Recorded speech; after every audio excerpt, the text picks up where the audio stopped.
And that speaks to your entitlement and your, I can get what I want. I need to get what I want. Why do people not want me? But it also speaks to your pain. Why do people not want me? Because you have not dealt, Sam, with your pain. You are covering it up. And he is good enough. He just needs to find his good enough. Not for other people. His good enough. With Bobby, he doesn't try too hard. I do feel really safe around you, just comfortable being myself. Yeah, so you don't have to hide anything from me. No, but I never do anyway. I'm a straight shooter. He's got a quiet confidence about him that I love. Jasmine is saying with Bobby, she feels like he is quietly confident. And I suppose that speaks to something in her. If you can recognize that in someone, that means you maybe have that in you as well. You can only see somebody as far as you've gone. So we see people as we are, not how they are. So she's recognizing he is got this quiet confidence and she feels calm or something. What did she say? He's not trying too hard. And I think that's something she's identified in herself that she's looking for in other people because she knows not to try too hard as well. I think I'd said previously that her being in the mental health and helping industry, she is maybe used to rescuing people and she doesn't want to try too hard to do that for her own personal relationships. So let's see what she says about Sam. With Sam, I just have a gut feeling he's one of those like very attractive guys that gets what he wants. Hello. Hi. Yes. So as much as I like Sam, I do have some concerns there. So yes, I second that as well. Attractive, not my cup of tea, but I suppose he's trying to look attractive and that's why he's done the work and going to the gym, and maybe that comes from some bullying in the past. Who knows what he would have been through that led him to do all the work that he needs to do. I think that usually comes from somewhere. I don't want to sound like I'm judging people that do it just because they want to, but I feel like it comes from somewhere. Even if it's that small, you don't have to have been bullied in life or been really big and struggled. But social media has a way, we live in a world of social media, has a way of making people want to look a certain way. I mean, I've looked at the Kardashians as well and thought, oh my God, I could do this, I could do that. I end up not doing it because I just know that I'm good where I am. But sometimes I do fall for it. I fall for it for maybe a moment, but I would never go ahead and do it. I've got other ways. I have autonomy over my body.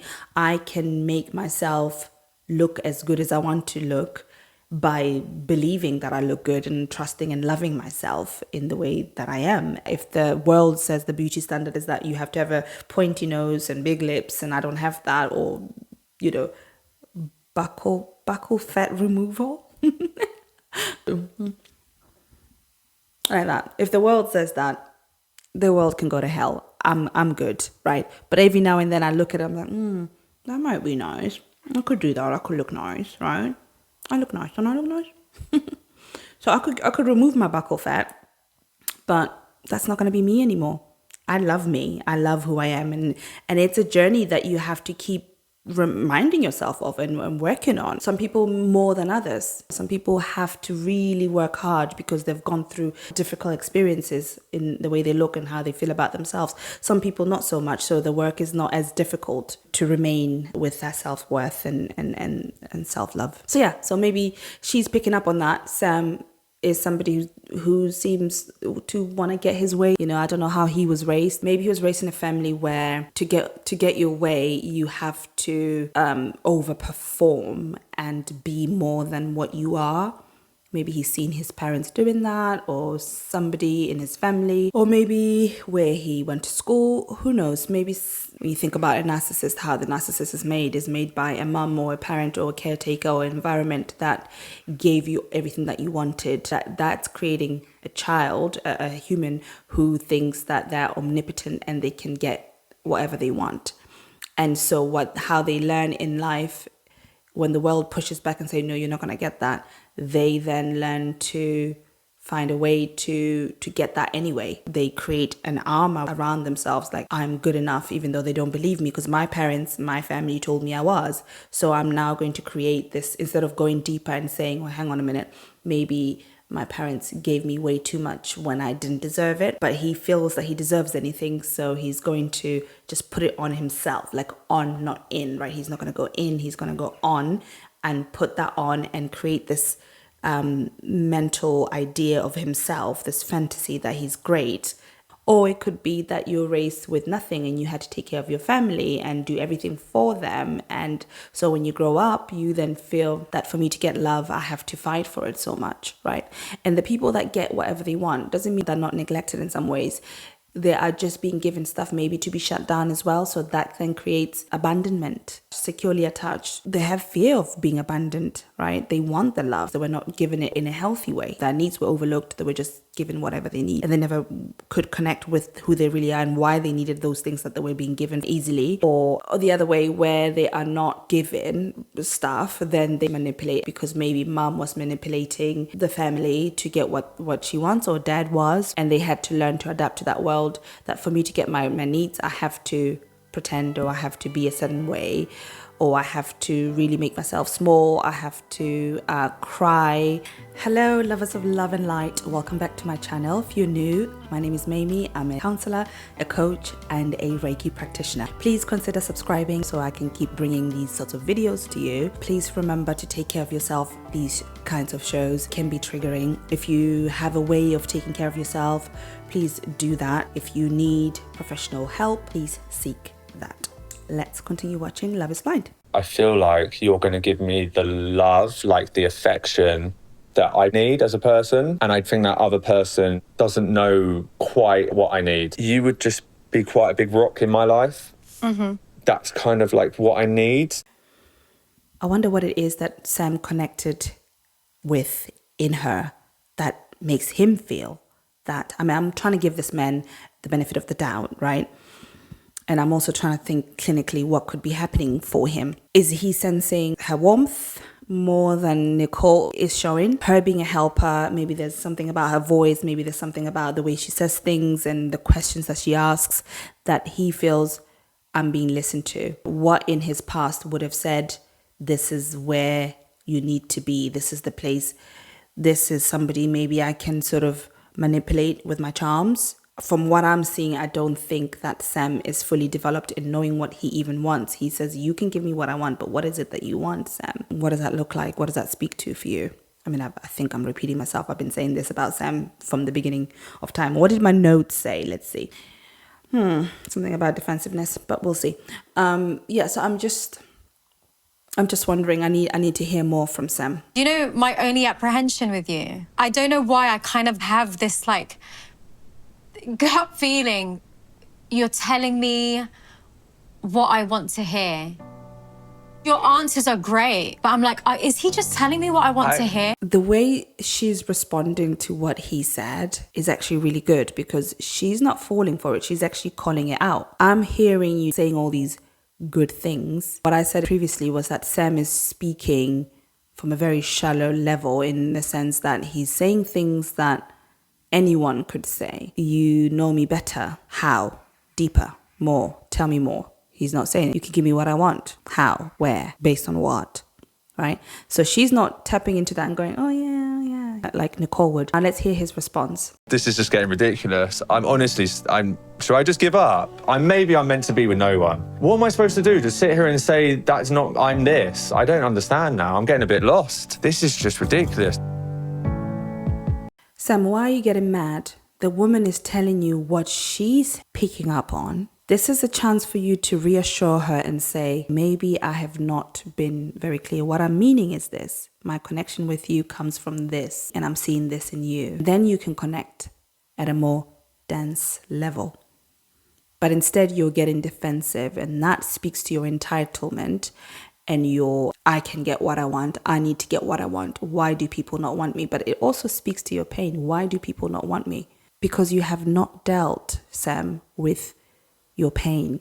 You are covering it up. Whatever it is that you have struggled with in the past, the pain that's been put there in your childhood or whenever it was, you are not dealing with it. You are giving it to other people and expecting them to receive you as a shell of a person rather than the real you. She knows those are empty words. She can feel nothing in those words. You're getting defensive because you think you've said a lot. You think you've opened up, but that's not opening up. You saying to her, you can give me what I want.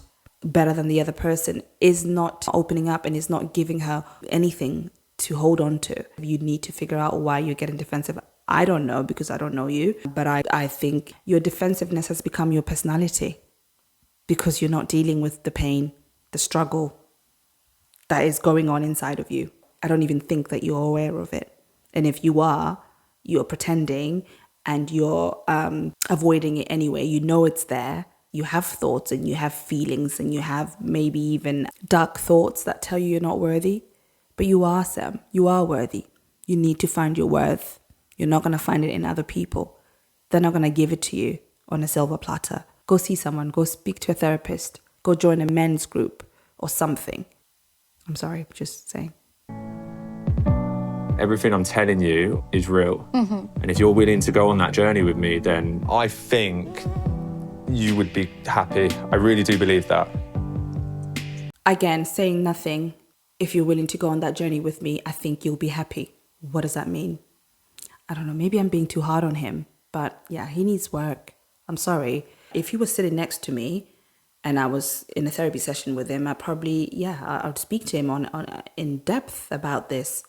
And obviously I wouldn't be frustrated as I am right now. I would care for him and I would teach him by caring for him to care for himself. She also attracted this. There's some elements of her that attracted Sam, that was attracted to the superficiality of Sam. And that can happen even if you're secure. You know, in the beginning, they seem to have a nice connection, right? The first date. But now she's starting to see that's not going anywhere.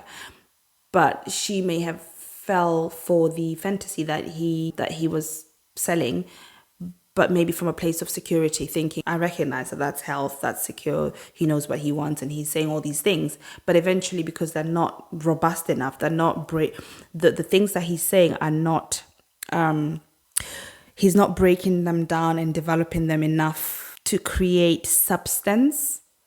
And so that's where he loses her if she is secure. If she wasn't secure, she would be okay with the lack of implicitness, the lack of depth, right? She would be okay with that, but she's not, because I think she's now recognizing there needs to be more depth. You're saying all the nice things, let's go there, and he's not able to. I'm just keeping my cards close to my chest because I don't want to get hurt. I'm guarded. Of course. But my advice would be just flow and see where life takes us because everything's written for us already.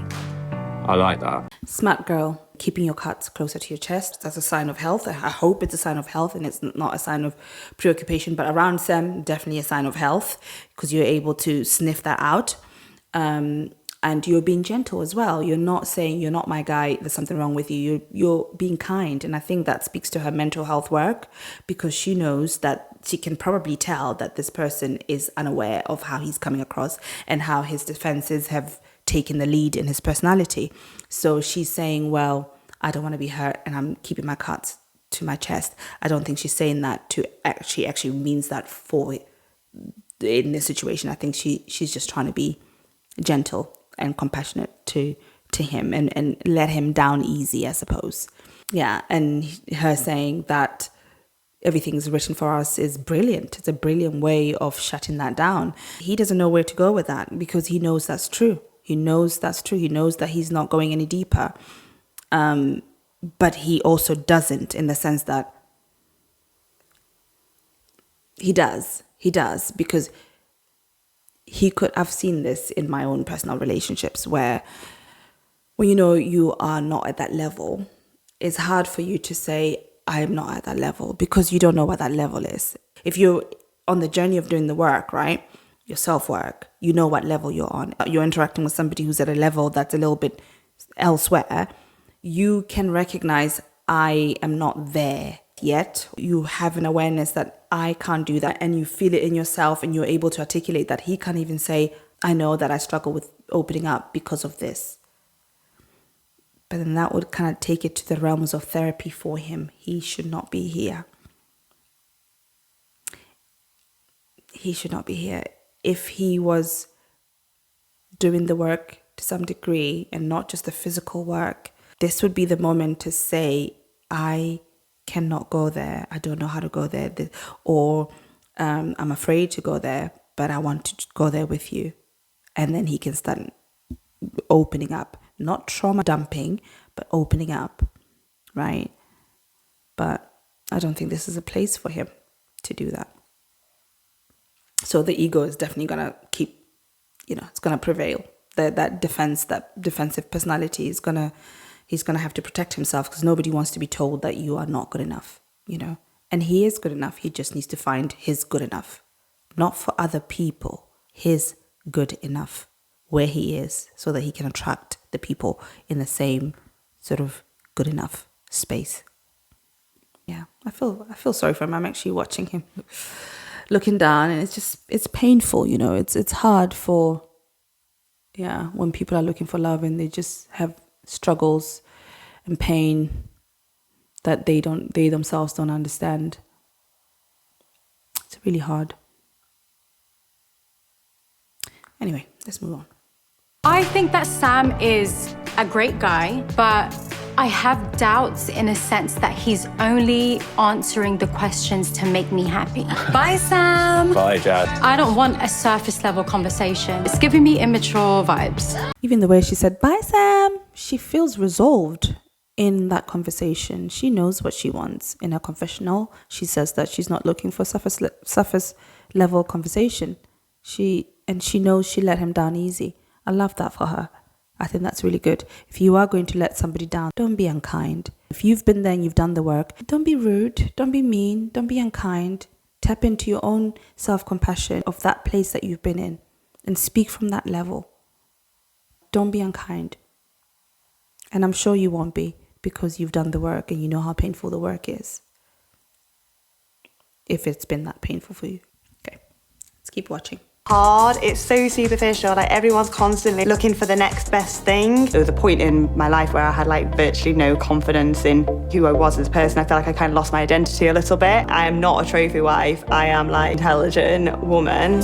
She's just talking in her confessional about how the dating scene is so superficial, and she has lost all this weight, and men are sort of approaching her from a trophy wife standpoint, and she doesn't want that. She wants love, she wants to be cared for, she wants to be seen. What does it mean, trophy wife? It means from a superficial level, right? She's blonde, she's skinny, and that's the standard beauty, right? Western beauty, which is dissolving, hopefully, now, because there's a variety and a diverse, beautiful people in the world. But the world is still living in that space, and they see her as a blonde bombshell, and she wants to go a little bit deeper. Basically, just rewind what I just said about Sam and superficiality and depth, and she wants that. So hopefully she has done the work herself, that she's not afraid to go there and tell someone that's what I want, and also to trust in someone that they're not just wanting her for her body. And unlike Kathy, she probably has not lived in the world of being skinny, because she's just lost the weight from the sounds of it. I don't know before that how she was, if she's been big her whole life. But if she has, then she lives in a world where the standard of beauty did not allow her, or she was affected by it. There's different factors that can affect your level of self-worth. Right. So the standard of beauty has probably led her to feel that she's not good enough, and men probably didn't give her the time of day. And now she's got the body, and the men are giving her the time of day, but she is not trusting that. And there's an air of sadness with her. There's density there, because I think there's some work and some compassion. I wonder how much compassion she has for herself, actually. And if she can connect with other people, how much empathy she's got for herself, how much self-understanding she really has, that can help lessen the blow of the fear of not trusting people. She could be a little bit more open to trusting that someone is coming from, or not even just trusting, but before you trust, you gauge, right? You decipher, because you're connecting with parts of yourself, and you can tell that person is also connecting on that level. Would she be able to pick up on that? To do the scary moments with, I want to love with no fear. I mean, I was raised in a broken family. Okay. So I just want to make sure that if I do have a family, that I'm doing right by my kids. I love that. Tom makes me feel like there's no one else in the world. Natasha did not respond to what, well, maybe at least not in a way that I would have loved to hear. Maybe it was edited. He was saying, I was raised in a broken family and he would want to recreate something different for his kids. And I think that's what he said. And the only thing she said was, oh, I love that. I wish she would have said more, what she means by that. That might be real for her that she does, but then I want you to, be brave enough, Natasha, to connect on that level, bring stuff that you express the love in that. What is this loving that? What is it speaking to for you? Is it that you also come from a broken family and you would like to build that? Does that give you a sense of trust that this person has some awareness of self? Is that what it is? Give us a little bit more. Don't be afraid to connect that way with someone. Ask the questions. Share yourself so that the person can start really seeing you. This could be the person for you, Natasha, that you could trust, right? Yeah. I suppose at the same time, you're also thinking maybe she doesn't want to make it too soppy. Maybe there's a lot of pain in her or a lot of baggage that she, I notice it a lot with my clients where they've gone through a lot and it's very difficult for them they worry that I will be overwhelmed. So I wonder if she's kind of feeling, experiencing that at the moment, worried that it will be too much sadness. And, if she asks, tell me more about broken family. Whenever he talks to me, it's like the room's still. It's a connection I don't think I've ever felt with anyone. We connected so much. There was just this intangible feeling, which just immediately made me feel really close to it. I can't remember a time in my life when I've experienced that. Intangible feeling. He said all these nice words about her. I wonder what he's feeling in her. Is it that density and her holding space as well and absorbing him a lot more than, what's her name? Maria does. Maria does absorb him as well. By absorb, I mean hold space. But then Maria shares a lot about her own stuff as well on a lighter note, but it's still dense. It's still considered. It's stuff that has been reflected on or is being reflected on. But with Natasha, she's sharing things, but very subtle, very soft, very gentle. I wonder if that speaks to something in Steve. Is it Steve? What's his name? Tom. Some unhealed part or some healed part. It's really hard to know. Could be either, because he doesn't really feel the sexual connection, I think, as much as he does with Maria from what I've seen so far. So that intangible feeling, is it like a feeling of some trauma? Is it triggering his trauma in some ways? And it kind of reminds him of something on that he wants, or maybe more healing. If he was to be with her, she would really open herself up more to a point where he could develop and heal more of that trauma in that relationship. Maybe you guys know. Why do you think Steve has this intangible, to use his word, connection with Natasha? What do you think about what I said? I think I'm going to stop here today. Thank you so much for watching. I hope that you've enjoyed this review. I did say it's going to be in depth, so it is in depth. If you have not subscribed yet, guys, please consider subscribing to my channel. I really would like to grow my channel so I can keep making videos like this for you all. And also remember, this is not therapy. Do what you need to do to take care of yourself. I can't stress that enough. So thank you for watching. I will see you in my next video. Love and light to you. Mwah. Bye.